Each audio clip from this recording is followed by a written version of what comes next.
आप सभी को यीशु सहाय आज की आराधना में आपका स्वागत है। प्रभु यीशु मसीह सबों को बहुत आयत से आशीष देवे। आइए आज की आराधना शुरू करते हैं आह्वान वचन के साथ। और आज का आह्वान वचन है भजन संहिता 136 1 और 2 पद। यहोवा का धन्यवाद करो क्योंकि वह भला है और उसकी करुणा सदा की है। जो ईश्वरों का परमेश्वर है उसका धन्यवाद करो, उसकी करुणा सदा की है। आमीन। हम लोग साक्षी वाणी से गीत गाएंगे, गीत नंबर 4।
परमेश्वर पिता और पुत्र और पवित्र आत्मा के नाम से आमीन।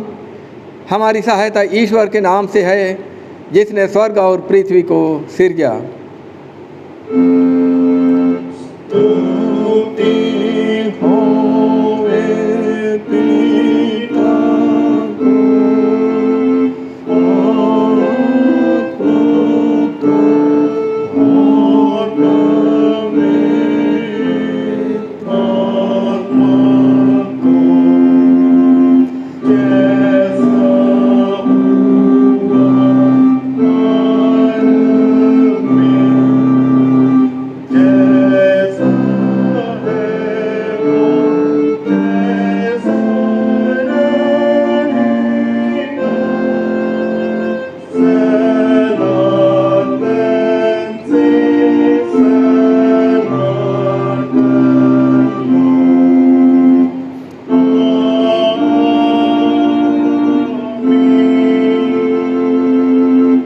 हम ईश्वर के सामने अपने पापों को दीनताई से मान लें। हे सर्वशक्तिमान ईश्वर दयालु पिता, हम दीनताई से अपने सब पाप और अपराधों को तेरे सन्मुख मान लेते हैं। तू अपने प्रिय पुत्र हमारे प्रभु यीशु ख्रीष्ट के कारण हम पर दया दृष्टि कर और हमारे सब पापों को क्षमा कर। आमीन।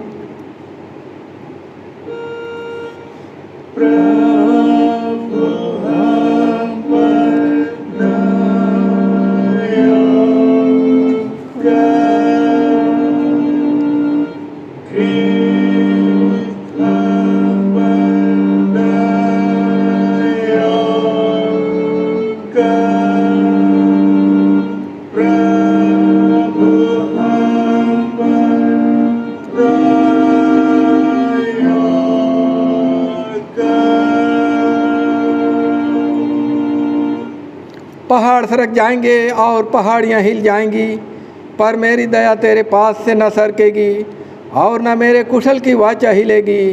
परमेश्वर तेरा दया करने हारा कहता है। आमीन।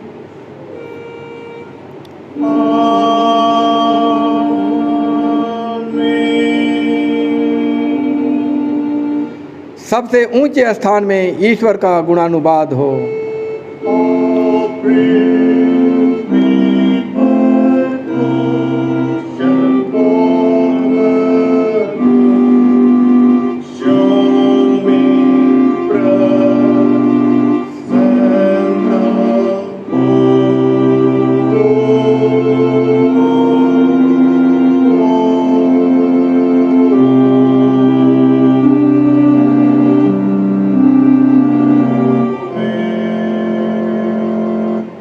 प्रभु तुम्हारे संग हो।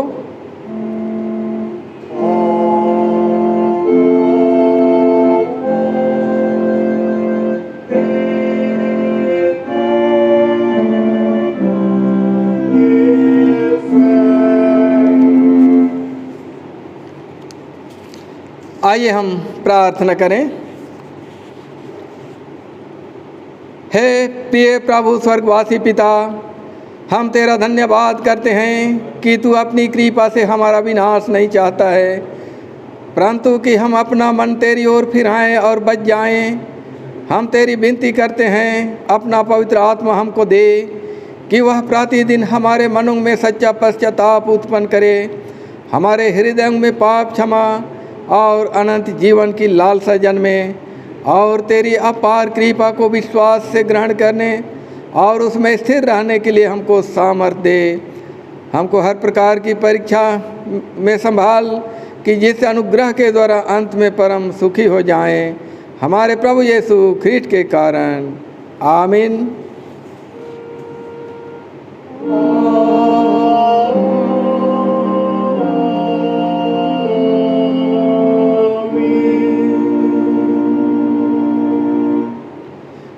आज के लिए 18 हुआ पहला पाठ वचन जो हमें मिलता है लूका रचित सुसमाचार,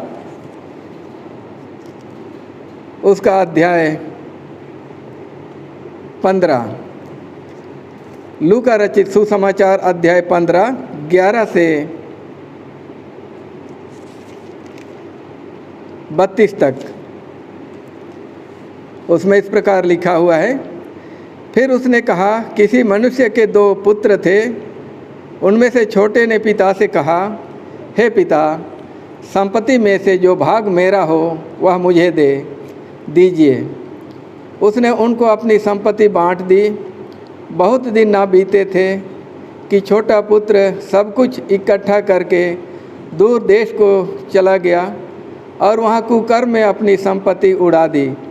जब वह सब कुछ खर्च कर चुका तो उस देश में बड़ा अकाल पड़ा और वह कंगाल हो गया। इसलिए वह उस देश के निवासियों में से एक के यहाँ जा पड़ा। उसने उसे अपने खेतों में सूअर चराने के लिए भेजा और वह चाहता था कि उन फलियों से जिन्हें सूअर खाते थे अपना पेट भरे, और उसे कोई कुछ नहीं देता था। जब वह अपने आपे में आया तब कहने लगा, मेरे पिता के कितने ही मजदूरों को भोजन से अधिक रोटी मिलती है और मैं यहाँ भूखा मर रहा हूँ। मैं अब उठकर अपने पिता के पास जाऊँगा और उससे कहूँगा कि पिताजी, मैंने स्वर्ग के विरोध में और तेरी दृष्टि में पाप किया है। अब इस योग्य नहीं रहा कि तेरा पुत्र कहलाऊँ। मुझे अपने एक मजदूर के समान रख ले। तब वह उठकर अपने पिता के पास चला। वह अभी दूर ही था कि उसके पिता ने उसे देखकर तरस खाया और दौड़कर उसे गले लगाया और बहुत चूमा। पुत्र ने उससे कहा, पिताजी, मैंने स्वर्ग के विरोध में और तेरी दृष्टि में पाप किया है और अब इस योग्य नहीं रहा कि तेरा पुत्र कहलाऊं। परंतु पिता ने अपने दासों से कहा, झट अच्छे से अच्छा वस्त्र निकालकर उसे पहनाओ और उसके हाथ में अंगूठी और पाँव में जूतियाँ पहनाओ और पला हुआ पशु लाकर मारो ताकि हम खाएं और आनंद मनाएं। क्योंकि मेरा यह पुत्र मर गया था, फिर जी गया है, खो गया था, अब मिल गया है। और वे आनंद करने लगे। परंतु उसका जेठा पुत्र खेत में था। जब वह आते हुए घर के निकट पहुंचा, तो उसने गाने बजाने और नाचने का शब्द सुना। अतः उसने एक दास को बुलाकर पूछा, यह क्या हो रहा है? उसने उसे कहा, तेरा भाई आया है और तेरे पिता ने पला हुआ पशु कटवाया है, इसलिए कि उसे भला चंगा पाया है। यह सुनकर वह क्रोध से भर गया और भीतर जाना ना चाहा। परंतु उसका पिता बाहर आकर उसे मनाने लगा। उसने पिता को उत्तर दिया, देख, मैं इतने वर्ष से तेरी सेवा कर रहा हूँ और कभी भी तेरी आज्ञा नहीं टाली, तब भी तूने मुझे कभी एक बकरी का बच्चा भी ना दिया कि मैं अपने मित्रों के साथ आनंद करता। परंतु जब तेरा यह पुत्र, जिसने तेरी संपत्ति वेश्याओं में उड़ा दी है, आया तो उसके लिए तूने पला हुआ पशु कटवाया। उसने उससे कहा, पुत्र, तू सर्वदा मेरे साथ है और जो कुछ मेरा है वह सब तेरा ही है। परंतु अब आनंद करना और मगन होना चाहिए, क्योंकि यह तेरा भाई मर गया था, फिर जी गया है, खो गया था, अब मिल गया है। आमीन। तेरा धन्यवाद होवे है ख्रिस्ट यीशु। हालेलुया। हालेलुया, हालेलुया,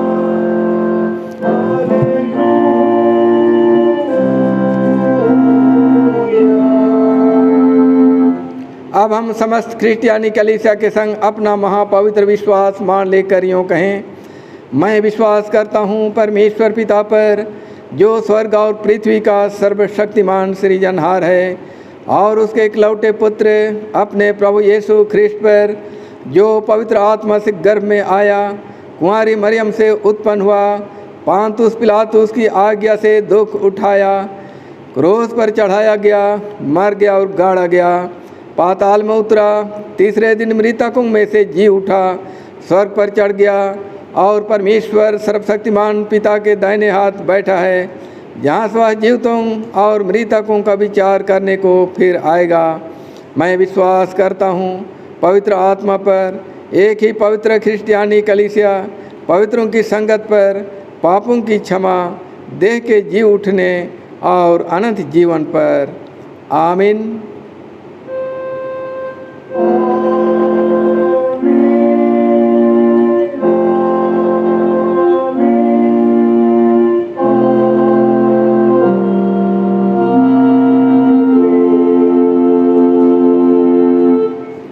इस समय दूसरा गीत गाएंगे और गोस्नर यूथ इस गीत की अगुवाई करेंगे।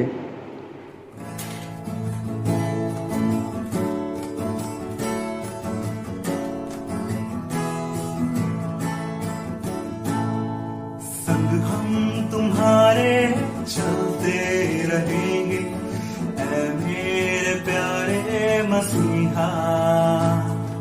संग हम तुम्हारे चलते रहेंगे, ऐ मेरे प्यारे मसीहा।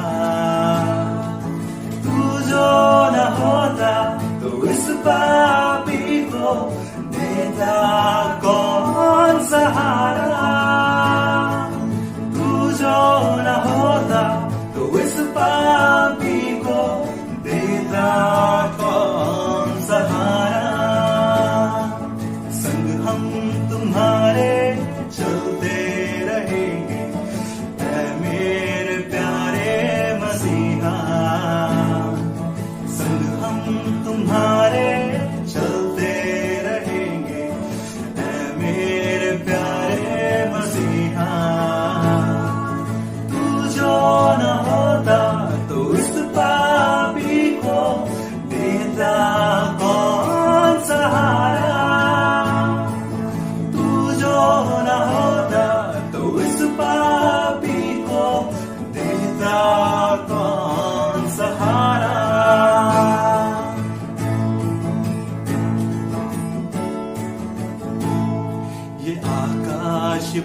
पर्वत ये तारे ये सागर ये गाते रहेंगे तेरे महिमा के वचन सुनाते रहेंगे ये आकाश ये पर्वत ये तारे ये सागर ये गाते रहेंगे तेरे महिमा के वचन सुनाते रहेंगे तू जो न होता तो इस पापी को देता कौन सहारा तू जो न होता तो इस पापी को देता कौन सहारा संग हम तुम्हारे चलते रहेंगे ऐ मेरे प्यारे मसीहा संग हम तुम्हारे चलते रहेंगे ऐ मेरे प्यारे मसीहा तू जो न होता तो इस पापी को देता कौन सहारा तू जो न होता तो इस पापी को देता कौन सहारा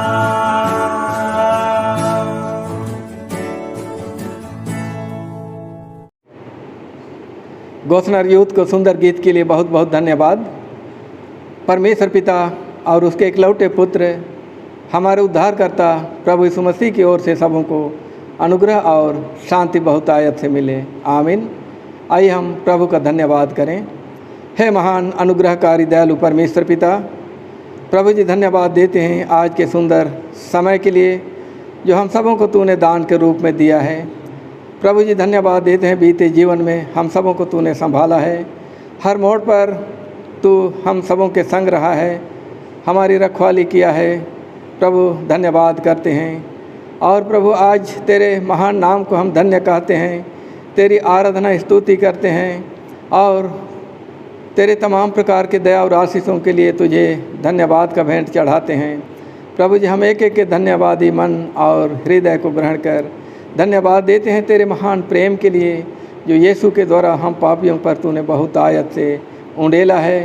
प्रभु जी तू हम सबों को पाप के दलदल से बाहर निकाला है, हम सबों को तू यीशु के लोहू के द्वारा मोल लेकर अपना संतान बनाया है।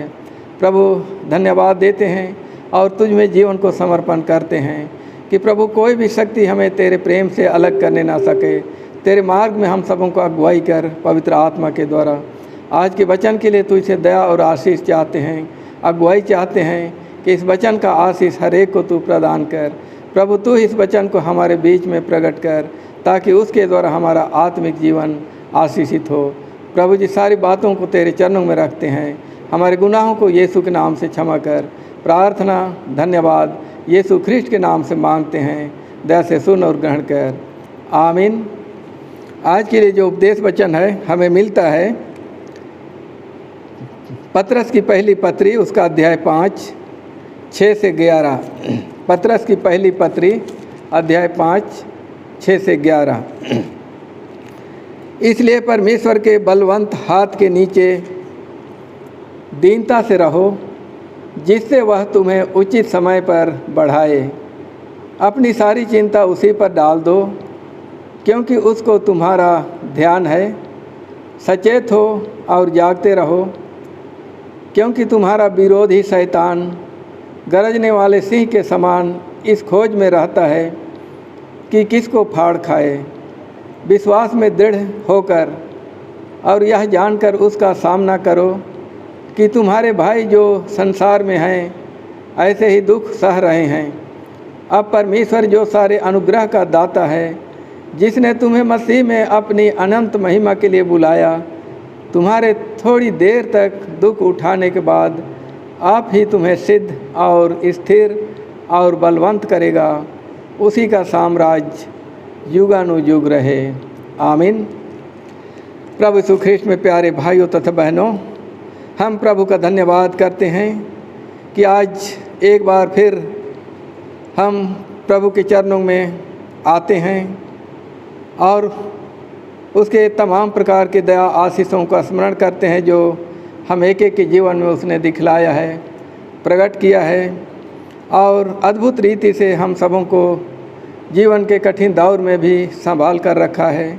हम प्रभु का धन्यवाद करते हैं और विशेष रूप से आज धन्यवाद करते हैं कि परमेश्वर के वचन के द्वारा हम आज अगुवाई को प्राप्त करते हैं, दिशा को प्राप्त करते हैं और जिस मार्ग में हमें चलना चाहिए उसमें परमेश्वर अपने वचन के द्वारा हम सबों को अगुवाई करता है। हमारे आत्मिक जीवन और लौकिक जीवन को परमेश्वर पिता सफल बनाता है। हम प्रतिदिन के जीवन में प्रतिदिन के अनुग्रह को यीशु मसीह के द्वारा प्राप्त करते हैं और हमारा जीवन अनुग्रह में व्यतीत होता है। आज धन्यवाद देते हैं जिसमें पतरस हम सबों को वचन के माध्यम से शिक्षा देता है कि हम सबों को दीन और हीन होकर के प्रभु में अपने जीवन को समर्पण करके जीवन को व्यतीत करना है, क्योंकि इसके ऊपर यदि हम देखें तो वहाँ पर लिखा हुआ है परमेश्वर अभिमानियों का विरोध करता है परंतु दीनों पर अनुग्रह करता है। हम लोग पहाड़ी उपदेश में भी पाते हैं मत्ती रचित सुसमाचार उसका 5 अध्याय में, जिसमें प्रभु यीशु मसीह कहता है धन्य है वे जो मन के दीन हैं क्योंकि स्वर्ग का राज उन्हीं का है। इसलिए परमेश्वर के राज्य में अहंकार और घमंड का कोई जगह नहीं है और इसीलिए कहता है कि परमेश्वर अभिमानियों का विरोध करता है परंतु दीनों पर अनुग्रह करता है। और उसी प्रकार याकूब के पत्री में भी हम लोग पाते हैं 4 में, याकूब 4 उसके 6 में इस प्रकार लिखा हुआ है वह तो और भी अनुग्रह देता है, इस कारण यह लिखा है परमेश्वर अभिमानियों का विरोध करता है पर दीनों पर अनुग्रह करता है। इसलिए परमेश्वर के अधीन हो जाओ और शैतान का सामना करो तो वह तुम्हारे पास से भाग निकलेगा। इसलिए आज के वचन में हम लोग पाते हैं कि प्रभु यीशु मसीह का शिक्षा में भी है कि प्रभु कहते हैं कि जो अपने आप को बड़ा बनाएगा वह छोटा किया जाएगा और जो अपने आप को दीन करेगा, छोटा करेगा, वह बड़ा किया जाएगा, बनाया जाएगा। जैसे लूका रचित सुसमाचार उसका 14:11 में हम लोग पाते हैं, लिखता है क्योंकि जो कोई अपने आप को बड़ा बनाएगा वह छोटा किया जाएगा और जो कोई अपने आप को छोटा बनाएगा वह बड़ा किया जाएगा। उसी प्रकार बहुत सारे जगहों में प्रभु यीशु मसीह ने यही बात को दोहराया है।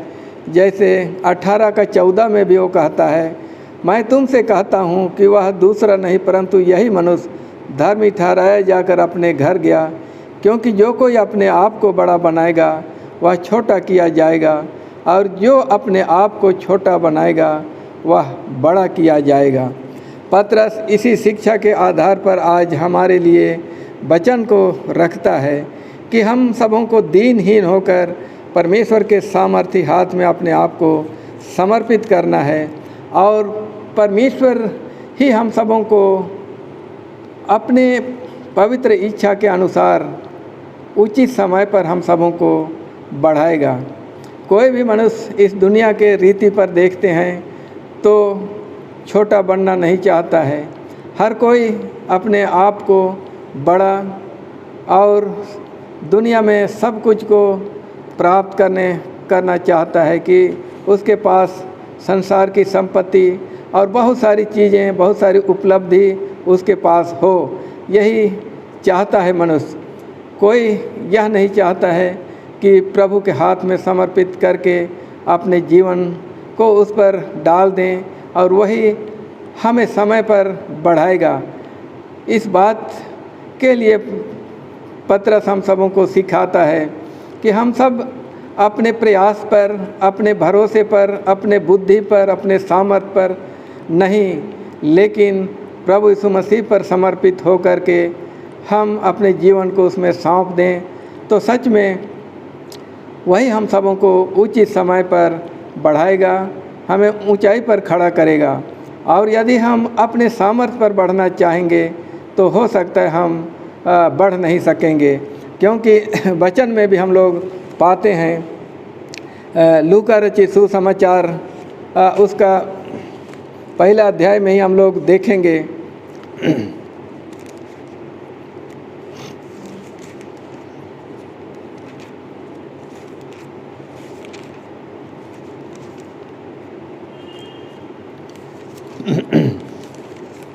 जहाँ पर इस प्रकार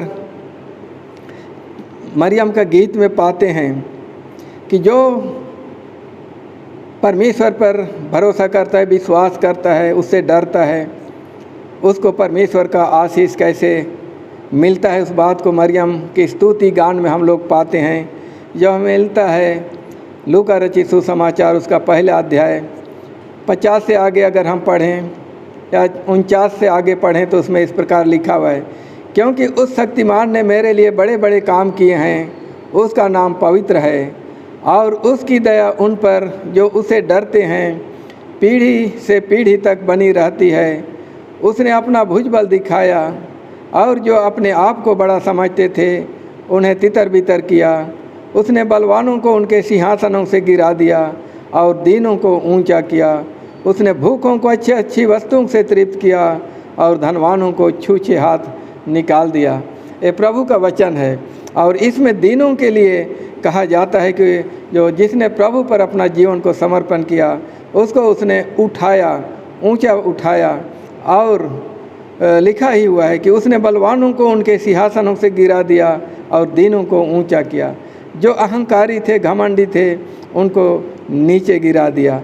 इसलिए पतरस इन्हीं शिक्षाओं के आधार पर आज हम सबों को शिक्षा देता है कि आज हम सबों को प्रभु में समर्पित जीवन व्यतीत करना चाहिए और वही हम सबों को बढ़ाएगा। बढ़ाना घटाना उसके हाथ में है और उचित समय पर वो अपने पवित्र इच्छा के अनुसार अवश्य हम सबों को बढ़ाएगा। आगे हम लोग देखते हैं जिसमें लिखता है कि अपनी सारी चिंता उसी पर डाल दो क्योंकि उसको तुम्हारा ध्यान है। प्रभु यीशु मसीह हमारी चिंता करता है प्रतिदिन के जीवन में, हम सबों के लिए भलाई उत्पन्न करता है सारी बातों के लिए। चाहे हमारे जीवन में विपरीत परिस्थिति क्यों ना आए, लेकिन प्रभु हमारे लिए सोच करता है, चिंता करता है और हमारे ऊपर अपना ध्यान रखता है और प्रतिदिन के जीवन में हमारी देखभाल करता है और शैतान के हाथ से हम सबों को बचाता है। इसीलिए वचन कहता है कि सचेत और जागते रहो क्योंकि तुम्हारा विरोधी शैतान गरजने वाले सिंह के समान इस खोज में रहता है कि किसको फाड़ खाए। शैतान का नेचर है कि वो हमेशा तोड़ फोड़ करने का ताक में रहता है, विरोध करने का ताक में रहता है और अव्यवस्था फैलाने का ताक में रहता है। और शैतान का सामना हम यीशु मसीह के नाम से, उसके वचन के द्वारा, उसमें समर्पित होकर प्रार्थना के द्वारा हम कर सकते हैं। इसीलिए इफिसियों की पत्री में पौलुस हम सबों को कहता है कि हमारा यह युद्ध जो है वो मांस और लहू से नहीं कहता है। पौलुस यहाँ पर लिखता है, इसलिए प्रभु में और उसकी शक्ति के प्रभाव में बलवंत बनो, परमेश्वर के सारे हथियार बांध लो कि तुम शैतान की युक्तियों के सामने खड़े रह सको, क्योंकि हमारा यह मल युद्ध लहू और मांस से नहीं परंतु प्रधानों से और अधिकारियों से और इस संसार के अंधकार के हाकिमों से और उस दुष्टता की आत्मिक सेनाओं से है जो आकाश में है। इसलिए आज हम सबों को परमेश्वर के सारे हथियार को बांध लेना है ताकि हम उसका सामना यीशु मसीह के नाम से कर सकें और क्योंकि शैतान हारा हुआ बैरी है, वह हारा हुआ बैरी है। और यीशु मसीह ने शैतान की सारी युक्तियों को नष्ट किया है, उसके सारी योजनाओं को नष्ट किया है और हम सबों को यीशु के द्वारा जयवंत जीवन दिया है। तो उसी में हम अपने जीवन को समर्पित करके शैतान का सामना कर सकते हैं। प्रार्थना के द्वारा आत्मा के सामर्थ्य को प्राप्त करके और उसमें जीवन समर्पित करके हम शैतान की युक्तियों के सामने खड़े रह सकते हैं। इसलिए आइए आज हम सबको पतरस जब इस पत्री के माध्यम से बतलाना चाहता है, सिखलाना चाहता है, तो हम सब को जो इस संसार में परेशानी या दुख या जो कुछ भी सामना करना पड़ता है बुराइयों का, वो तो कुछ दिन के लिए है, थोड़े दिन के लिए है, लेकिन प्रभु के उस महिमा के सामने, उस अनंत जीवन के सामने वो कुछ भी नहीं है। वो प्रभु कहता है, अब परमेश्वर जो सारे अनुग्रह का दाता है, जिसने तुम्हें मसीह में अपनी अनंत महिमा के लिए बुलाया, तुम्हारी थोड़ी देर तक दुख उठाने के बाद आप ही तुम्हें सिद्ध और स्थिर और बलवंत करेगा। इसलिए ये जो सांसारिक रूप से दुनियावी जीवन में हम पाते हैं दुख तकलीफ़, ये क्षणिक है, लेकिन ये थोड़ी देर दुख उठाने के बाद प्रभु यीशु मसीह हम सबों को सिद्ध और स्थिर करेगा, बलवंत करेगा और उस महिमा के जीवन को देगा जो यीशु मसीह ने प्राप्त किया है।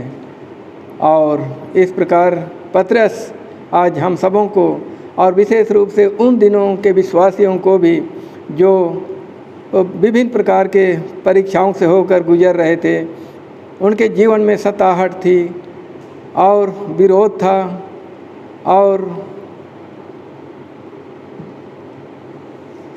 दुनिया का जो दुख और तकलीफ़ था उस में स्थिर रहने के लिए पतरस उनको प्रोत्साहित करता है।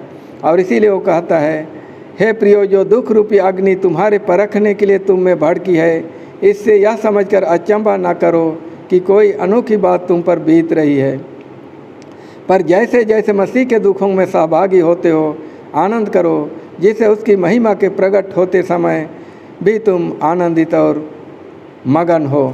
इसलिए यहाँ पर दुख की बात हम पाते हैं, विश्वास में दृढ़ होकर और यह जानकर उसका सामना करो कि तुम्हारे भाई जो संसार में हैं ऐसे ही दुख सह रहे हैं। तो इस प्रकार उन लोगों को प्रोत्साहित करता है कि जो दुख रूपी अग्नि उनके जीवन में भड़का है, उसको सामना वो प्रभु के नाम से करें। और वह थोड़ा समय के लिए है, लेकिन उसका अंत होगा उस दुख का, और प्रभु की महिमा के सामने वह दुख कुछ भी नहीं है। उस अनंत जीवन के सामने, अनंत आशीष के सामने, स्वर्गीय जीवन के सामने, यीशु मसीह के अनंत संगति के जीवन के सामने वह दुख कुछ भी नहीं है।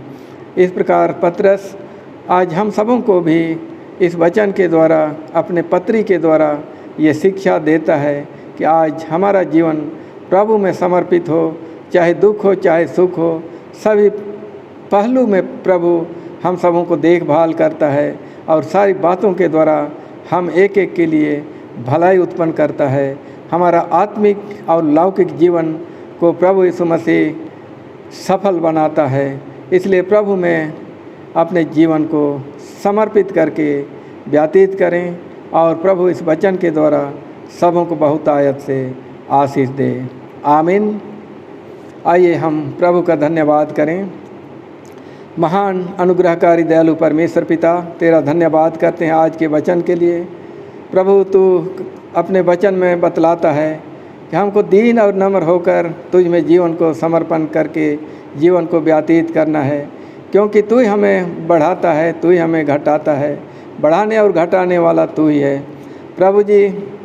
और तेरी पवित्र इच्छा होती है तो तू उचित समय में हम सबों को ऊंचाइयों पर पहुंचाता है। प्रभु, हम सबों को ऐसा मन और हृदय दे कि दीनहीन होकर हम तुझ में अपने जीवन को समर्पित कर सकें। और प्रभु, शैतान की युक्तियों के सामने हम खड़े रहकर अपने जीवन को व्यतीत कर सकें। आज के वचन का आशीष तू हम सबों को बहुत आयत से दे। हमारे गुनाहों को तू क्षमा कर। प्रार्थना यीशु के नाम से है, दया से सुन और ग्रहण कर। आमीन। और ईश्वर की शांति जो समस्त ज्ञान से परे है, ख्रीष्ट यीशु में तुम्हारे हृदय और मन की रक्षा और रखवाली करे, आपसे सदा लूँ। आमीन। आज के लिए समाचार हम लोग सुनेंगे। पहला समाचार शोक समाचार है। दिनांक 15/6/2021 को ईश्वर पिता ने शोसन सुरिन को मृत्यु के द्वारा अनंत विश्राम के लिए अपने पास बुला लिया और 16 तारीख को गुड़गांव सेक्टर 56 कब्रस्तान में उसको अनंत विश्राम के लिए समाधि में सौंप दिया गया। शोकित परिवार को प्रभु शांति दे। और इस समय हम लोग मंडली के एक उन रोगी और दुखी बीमारों के लिए हम लोग प्रार्थना करेंगे। आइए हम प्रार्थना करें। हे सामर्थ्य अनुग्रहकारी दयालु परमेश्वर पिता, धन्यवाद देते हैं प्रभु जी तेरे महान प्रेम के लिए। तो यीशु के द्वारा हम पर तूने महान प्रेम को प्रकट किया है। और प्रभु तू अपने वचन में कहा है कि पुनरुत्थान और जीवन मैं ही हूँ, जो कोई मुझ पर विश्वास करता है यदि मर भी जाए तो भी जिएगा। प्रभु तू उस भाई को मृत्यु के द्वारा अपने पास बुला लिया। यह दुनिया की एक सच्चाई है प्रभु, हम नहीं जानते कि हमारी बुलाहट कब होगी। उसी प्रकार उस भाई को भी तूने अपने समय सीमा के अनुसार जो तूने ठहराया था बुला लिया। प्रभु उसके घर परिवार को, उनके बच्चों को तेरे हाथ में सौंप देते हैं। तू सबों को अपनी शांति दे कि वह खोया नहीं है, तो तेरे रिश्ते से वो कहीं नहीं गया है। लेकिन प्रभु एक दिन तू दोबारा इस जगत में आएगा, अपने लोगों को फिर से एकत्रित करेगा और हम सब एक दूसरे को आमने सामने देखेंगे, तेरे स्वर्गीय महिमा में प्रवेश करेंगे। यही विश्वास, यही आशा तूने दिया है। उसके द्वारा उस घर के लोगों को तू अपनी शांति दे। प्रार्थना करते हैं प्रभु, पूरे मंडली को इस समय तेरे हाथ में सौंप देते हैं। मंडली का देखभाल कर, एक एक घर और परिवार के साथ हो और हर एक रोगी और दुखी बीमार लोगों के साथ हो। सबों पर तू अपनी दया दृष्टि कर और प्रभु समय की पूर्णता में एक एक को तू ही चंगाई दे। यीशु के सामर्थ्य नाम से वे खड़े होकर प्रभु तेरे नाम की साक्षी और गवाही देने पाएँ। प्रभु एक एक को तेरे दया रूपी हाथ में सौंप देते हैं। विशेष रूप से सुमन बागे को इस समय प्रार्थना के द्वारा तेरे पास लाते हैं।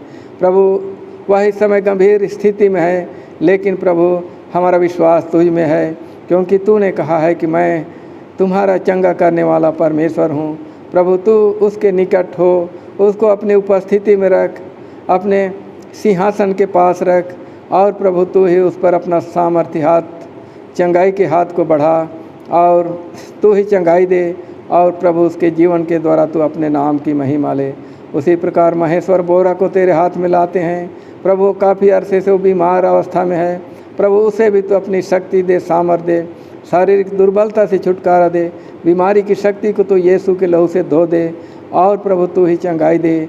उसके द्वारा भी तू अपने नाम की महिमा ले। सारी बातों को प्रभु तेरे चरणों में रखते हैं और सारी बातों के लिए तुझसे दया और आशीष चाहते हैं। हमारे सारे गुनाहों को यीशु मसीह के नाम से तू क्षमा कर। प्रार्थना यीशु के नाम से मांगते हैं, दया से सुन और ग्रहण कर। आमीन। इस समय हम लोग साक्षी वाणी से गाएंगे साक्षी वाणी गीत नंबर 345 और इसी समय हम लोग मुट्ठी दान, धन्यवाद का दान अर्पण करेंगे।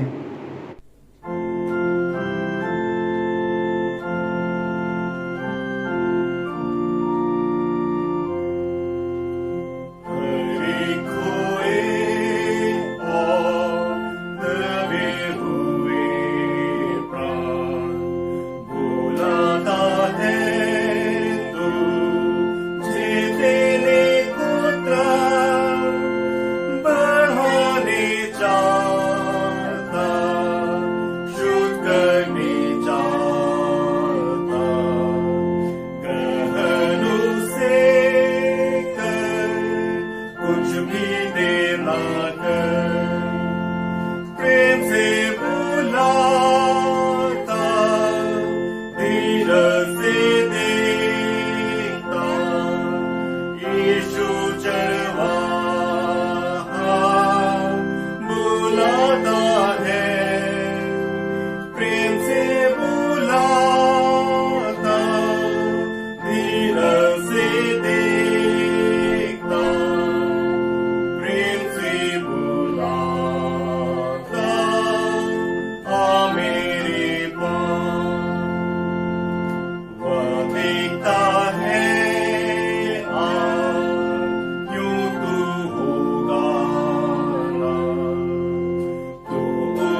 आइए हम लोग अंतिम प्रार्थना करें।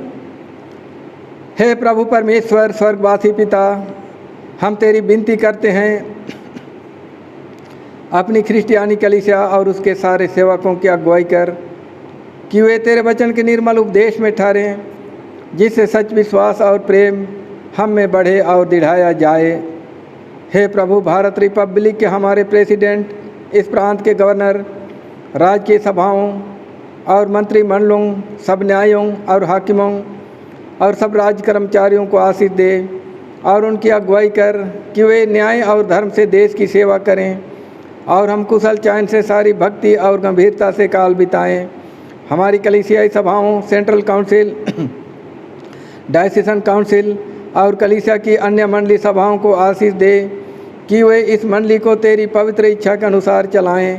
जगत की लूथेरन कलीसिया और देश विदेश के हमारे सभी ख्रिस्ट विश्वासी मित्रों को आशीष दे कि हम ख्रिस्टीय प्रेम और सहयोग में आगे बढ़ें और जगत में तेरी साक्षी के लिए अधिक सामर्थ पाएँ।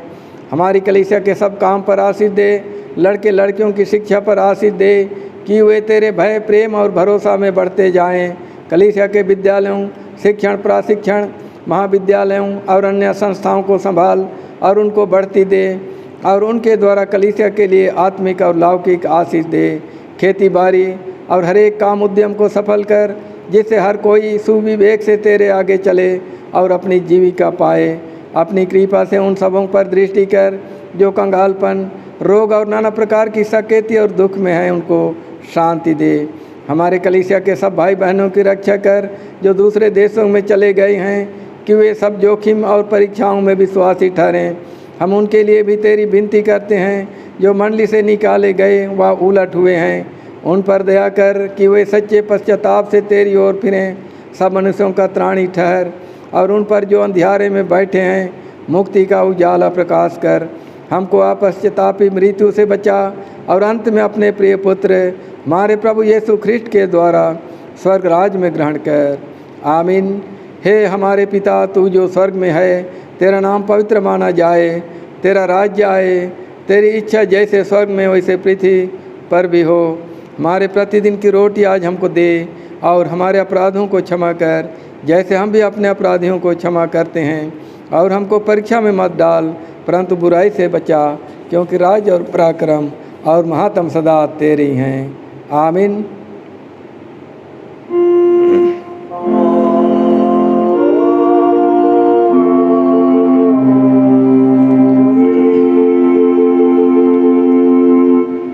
अब त्रिएक ईश्वर का आशीर्वाद विश्वासी और दीनहीन मन से ग्रहण कर। परमेश्वर तुझे आशीष देवे और तेरी रक्षा करे। परमेश्वर अपना मुँह का प्रकाश तुझ पर चमकाए और तुझ पर अनुग्रह करे। परमेश्वर अपना मुँह का प्रकाश तुझ पर चमकाए और तुझे कुशल देवे। आमीन।